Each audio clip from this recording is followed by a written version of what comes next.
Tinawag mga kababayan na shameless ni Congressman Acop itong si Senator Bato. At sabi ni Acop na isa ring general before na naging congressman. Ito anyang si Bato, isang loyal K9 ni Digo. Madaling sabi, si Bato anya, walang iya na isa ring loyal na aso. Sa Tagalog ganun eh. K9, di ba ang K9? Aso. Isang loyal na aso ni Digo. Nagpapagang mga balita at pagtalakay sa mga isyu ng lipunan. Opinyon, para at paglalantad sa katotohanan. What you see is what you get. You decide. Go. Yan po ang sabi rito sa Manila Bulletin. Sagot po ni Congressman Acop matapos na sabihin ni Bato yung mga members ng Congress daw, mga walang prinsipyo at mga oportunista dahil sa pag-criticize mga kababayan sa war on drugs, yung investigasyon kasi ng Congress sa war on drugs ng previous administration ng kanyang amo na si Maudigs. Umusok si Congressman Romeo Acop na isa ring general. Mas senior po si General Acop, si Congressman Acop kaysa kay Bato sa PNP. Ayan po. General na itong si Acop. Ito, hindi pa siguro Colonel pa sana itong si Bato. Kaya kinastigo ni General Acop, Congressman Romeo Acop ng Antipolo City. Itong si Bato, napakawalang yamuan niya. Isa kang loyal K9 ni Digo. So, sabi dito, mga kababayan sa balita, Acop took strong exception to De La Rosa's claims. He noted that the latter's rise to the leadership of the Philippine National Police was due to his close ties with former President Rodrigo Duterte. Kung mayroon man niya, sabi ni Acop, if anyone is the real opportunist, kung may oportunista niya, yun ay si De La Rosa, who shamelessly used his ties with the former president to rise from PNP chief to senator, leading a bloody drug war that targeted the powerless while shielding the powerful. Sabi po ni Bato. Sabi po ni Acop, kung may oportunista niya, walang iba, ikaw yung ginamit mo niya yung closeness mo kay Digo para maging senador. Hindi tulad po ni Acop na sariling sikap niya nang mag-retire siya mga kababayan as PNP General. Tumakbo siya na hindi dumikit sa isang sa kung kaninong politiko. Siya mismo on his own tumakbo as congressman at nanalo. Pero si Bato sumipsip ng todo po kay Digo. Ginamit pa yung kanyang posisyon sa PNP, nag-ikot sa buong Pilipinas, nagpagawa ng tulad nung sa Jollibee. Yan ang tawag noon, nakalimutan ko, na kaitsura niya. Nagpagawa yan si Bato, yung parang yung sa Jollibee po. Na gumaganon-ganon. Nag-ikot sa buong Pilipinas para i-promote yung kanyang sarili, yung kanyang ambisyon na maging senador. Ganon ang ginawa ni Bato. Kaya sabi po ni Acop, ito anyang si Bato ay isang always been Duterte's loyal lapdog, focused on his career own career rather than justice. Lahat lang pang personal nila, mga kababayan, proteksyon ng karir niya, tapos ng mga barkada niya tulad ni Pacquiao. At siyempre ng dating Pangulong Digo, wala siyang paki kung hindi makamit ang hustisya ng mga biktima ni Pacquiao. Wala siyang paki kung hindi makamit ang hustisya ng mga na-AJK nila. Ang importante yung sarili nila at yung kanyang mga barkada. Ganun katindi ito. Pero ang nagsisweldo, tayong mga Filipino, from the taxes of the Filipino people para sa personal nilang proteksyon. Yun ang masakit doon mga kababayan. Kaya kung ako sa inyo, magsisik ng re-election itong si Bato, isama natin na i-shoot sa Inidoro sa 2025 po. Sa bagay, palubog ng palubog po yung ratings ni Bato, number 60 na lang po. Yan ang sa inyo, yung full story ng balitang yan. Click subscribe muna dito sa ating YouTube channel and hit the notification bell para lagi po kayong updated sa mga kaganapan dito sa ating bansa. Like and share na rin po ninyo ang ating video. At huwag na rin po ninyo na skip yung ating mga commercial ads para tuloy-tuloy lang ang pag-unlad ng Bagong Pilipinas. Sa mga nagana po ng malinis and spacious fitness gym, pumunta lang po kayo sa aming Colossal Fitness Gym. We also offer Grab Car Rental with our brand new 2023 model ng Toyota Innova. We also accept booking for those who are planning to travel via PAL, Cebu Pacific, and other airline companies, local and international, and bills payment for Meralco Bills, Aleco Bills, PLDT, etc. Ang Colossal Fitness Gym is located at 3rd floor Security Bank Building, Lanco Business Park, Legazpi City, Albay. For inquiries, look for Gilon Maravillas, contact number 0966-802-0949. Yan po yung aming Innova. Lagi na pong matao sa amin.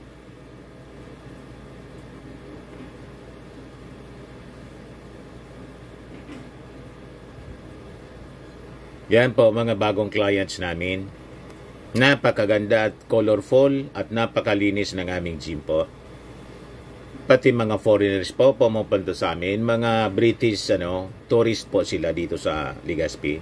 Na-set up na rin po yung aming mga brand new gym equipment.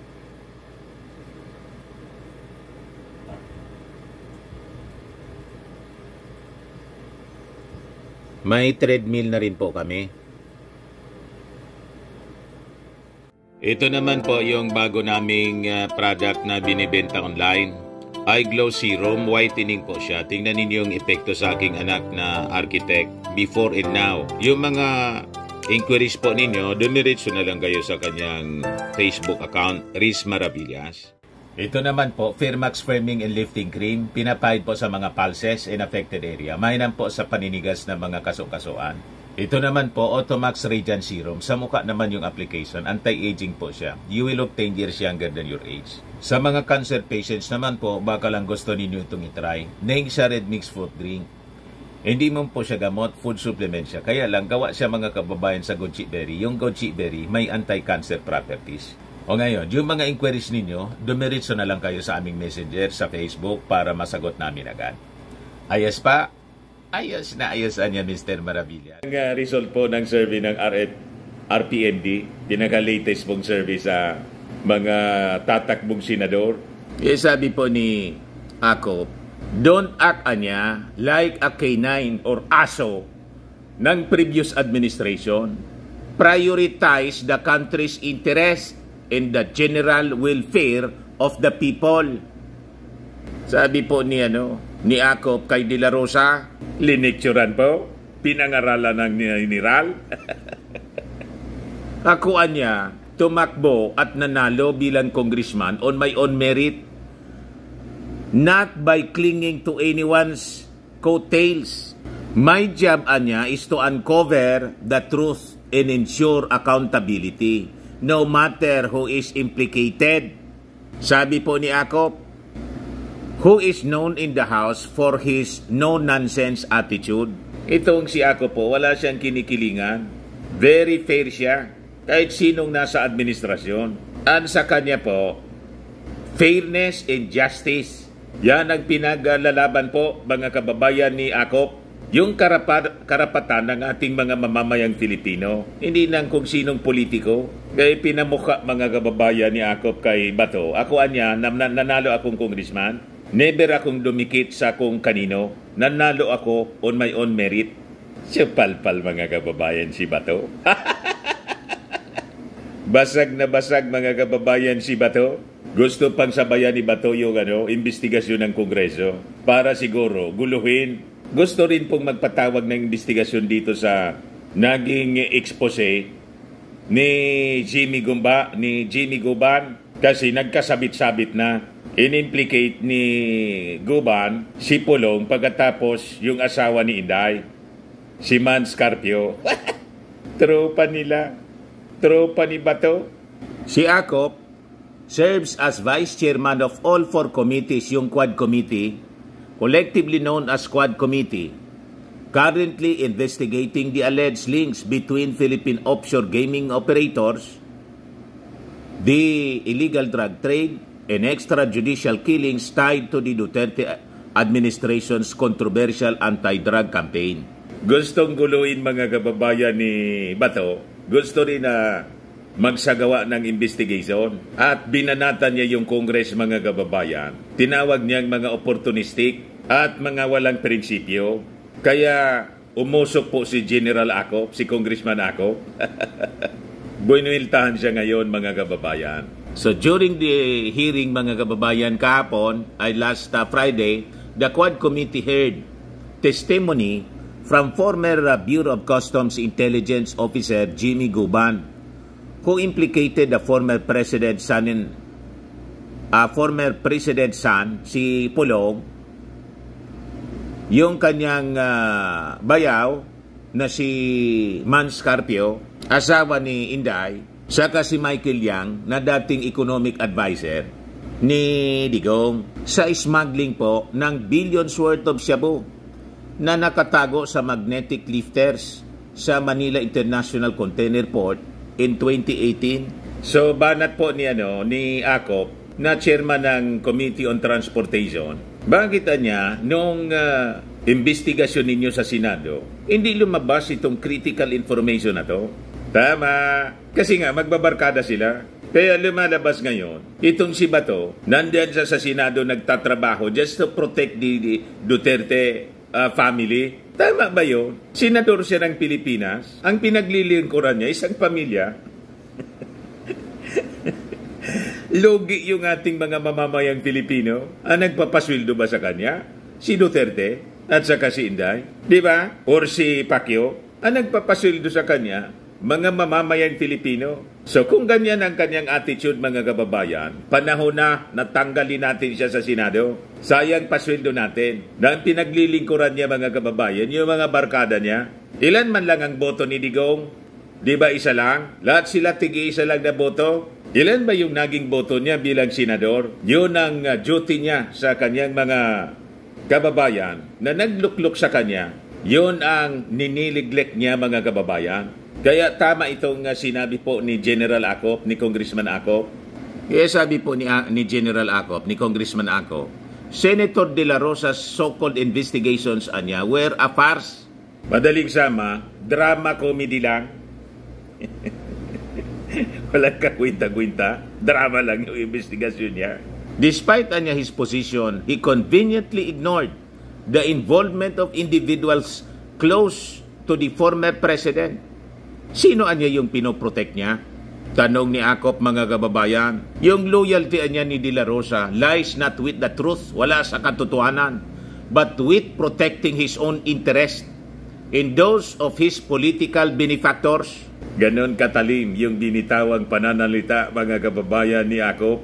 Pang sarili lang anya ninyo. Nandiyan ka para proteksyonan yung mga benefactors nyo, mga barkada ninyo. O di magsama-sama sila, mga kababayan ng mga barkada niya, kung saan sila, yun man ang talaga yung sinasabi niya, walang iwanan. So tama talagang papasukin na po yung ICC para sama-sama sila.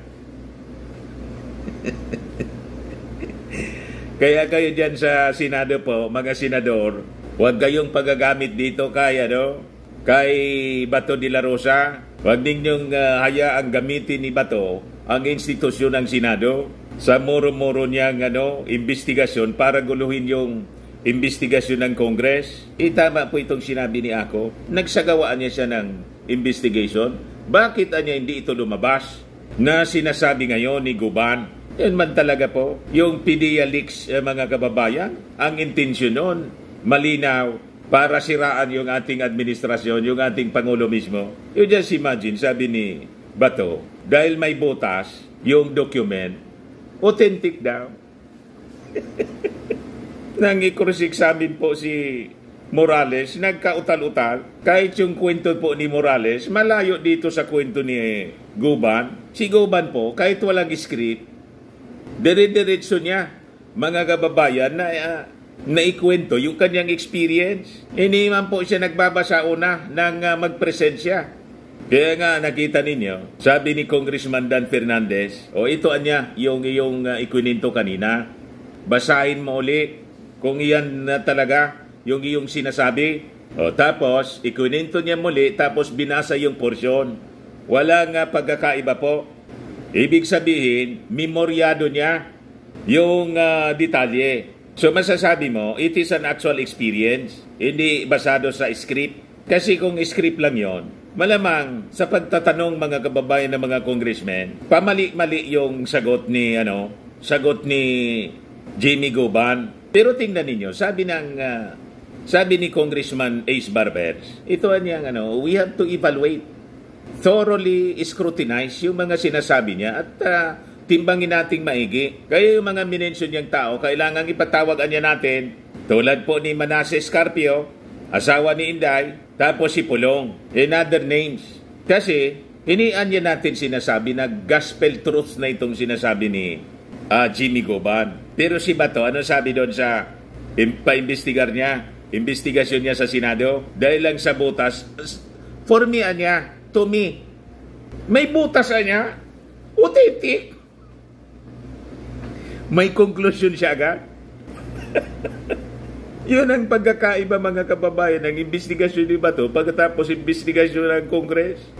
In-interview si Ace Barbers, Congressman Ace Barbers, inihinga ng opinion kung ano yung tingin niya, hindi siya nagpalabas ng kung anong opinion ng konklusyon mga kababayan. It will base niya sa committee report ng Quad Committee. After the thorough scrutiny and evaluation ng mga testimonies, ganon ang tama mga kababayan. So si Bato po, alatang-alata kung ano yung kanyang intensyon. Pati ngayon na gusto niyang magpatawag ng investigasyon, gusto niyang sabayan, alatado ng intensyon ng Senate investigation niya is to counter the congressional investigation ginagawa ngayon. Gusto niyang guluhin, gamitin yung investigasyon para malito yung tao kung sino yung dapat paniwalaan. Di ba klarado yun mga kababayan? Huwag kami Bato. Kaya sabi po ni Akop, nililinaw ko niya that the ongoing investigation by the House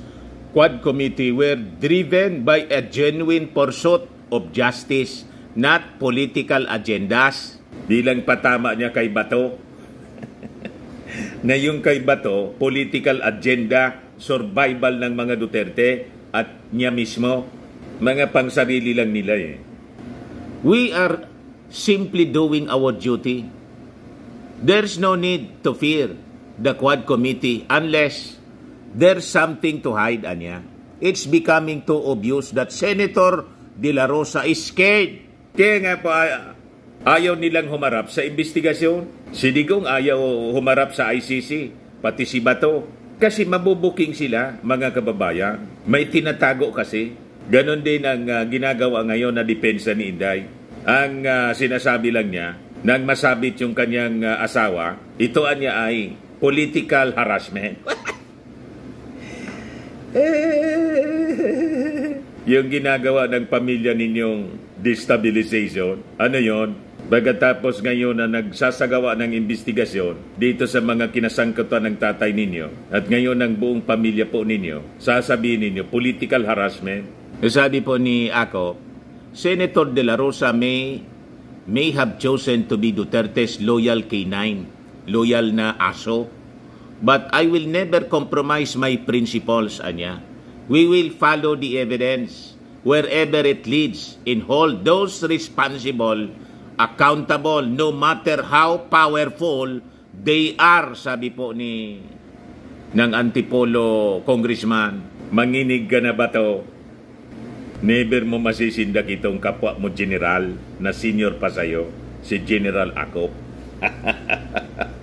Di ba? Kahit senador ka, hindi ka nito urungan ni General Akop na isang congressman. Ipag pinakinggan mo po si Akop sa pagtatanong sa congressional investigation, malayo po si Bato. Napaka-sharp mga kababayan magtanong ni Congressman Ako at napakalinis niya na magsalita. Ito yung totoong bright mga kababayan. Pakinggan ninyo magsalita. Malayo si Bato. Si Bato parang si Inday. Hindi ma-express yung kanyang sariling maayos. Kaya tingin ko tama yung statement ni Congressman Ako nang ipamuka kay Bato. Ako anya naging congressman, hindi ako dumikit sa kahit kanino. On my own merit. Ikaw anya yung oportunista. Naging senador ka, ginamit mo si Duterte. Yan ang totoong oportunista. Ginamit mo anya yung close ties mo sa mga Duterte. Kaya loyal kang aso niya. Madaling sabi, hindi ka niya magiging senador kung hindi ka dumikit sa Duterte. Kaya hindi man siya naglilingkod mga kababayan sa mga mamamayang Pilipino, kundi sa interes ng mga Duterte. Walang iwanan daw. What? Ganon. Malayo po si Bato sa talino ni Ako, Congressman Ako. Ito yung dapat maging senador. Bright. Ito, butas lang po. Dahil lang sa butas, naniwalang authentic.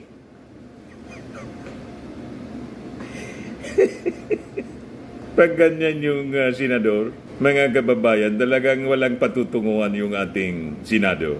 Dagdagan pa ni Robin Padilla. Di ba? So, hindi lang si Akop yung bumanat kay Bato, pati si Franz Castro po. Yan po sabi dito, De La Rosa criticized for saying there is conspiracy versus him at saka yung dating Pangulong Digong. Ibig sabihin, may sabuatan para ipin down sila.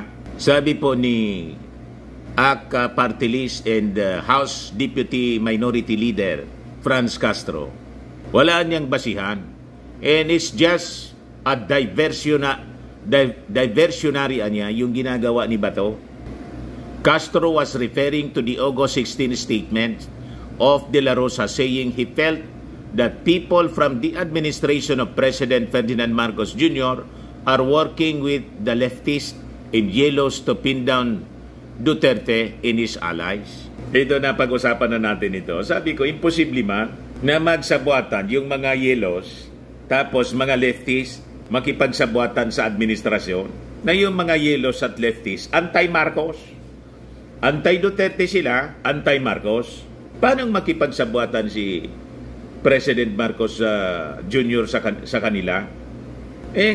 Yung mga leftists nasa minority. Hindi mo sila madiktahan, lalo na yung mga Yelo. Ganon din. May sarili silang agenda, may sariling mundo.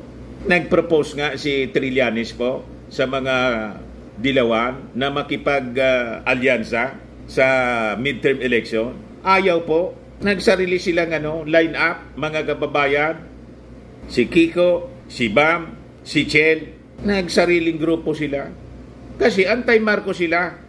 Anti-Marcos, anti-Duterte. Yung mga leftists, nakikipag-alyansa sa mga Yelo kasi magkakakulay sila.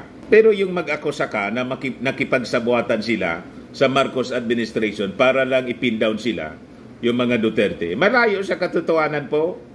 Itong investigasyon, halimbawa, sa war on drugs, itong kinasangkutan nila sa ICC. Ang nag-initiate niyan, mga kababayan, yung mga militant congressmen, tapos sina Trillanes, kasi si Trillanes dilawan, tapos inaako sa yung Marcos administration na nakipagsabuatan. Wala pang Marcos administration, may kaso na kayo sa ICC. Di ba? Inaabol na kayo, turo kayo ng turo sa Marcos administration. Ang kinasadlakan ninyong problema, kayo ang may gawa. O ngayon, inaabol kayo nitong mga Yelos and leftists. Tapos, idadamay ninyo si President Bongbong Marcos. Malabo po ang inyong mga akusasyon. Yes, sabi rito sa balita. For instance, De La Rosa mentioned how the administration allegedly used the Makabayan bloc to call out the office of the Vice President on the Department of Education's proposed intelligence funds. Senator De La Rosa is jumping out of his skin every time he is being made to account for his role in the extrajudicial killings. During the fake drug war of the Duterte administration, sabi po ni Castro, first anya, he played nonchalant on the issue. Ibig sabihin po, una niya, parang relax lang siya. Kalma lang. Pero ngayon, panic mode na. Taranta na sila mga kababayan. Taging sinasabi ni Bato, sige niya, do it. Ganon sila eh. Tina-challenge pa yung tina-challenge pa ni Digong yung ICC. Come. O ngayon po, taranta na sila. Sabi nga natin, be careful of what you say kasi, or what you wish. Kasi baka yung wish mo, yung sinasabi mo, mangyari. Di ba? Second anya, when he left, he felt the ICC hit is increasing. He begged Marcos Jr. to protect him from the International Criminal Court. Biglang sumuksok sa saya, nagmamakaawa. Ngayon, bumakbak si Digong sa Marcos, siniraan ang siniraan. Tapos kayo ngayon. Sabi po ni Rimulya, we are not in the business of blocking the Interpol amid the ICC drug probe. Madaling sabi, libre niya kayong pumasok dito. Taranta si Bato. Third anya, he tried to divert the issue by launching red tagging hearings. And now he is saying that there is a conspiracy to nail him in former President Rodrigo Duterte and his ilk. Nawala na po sa katinoan si Bato.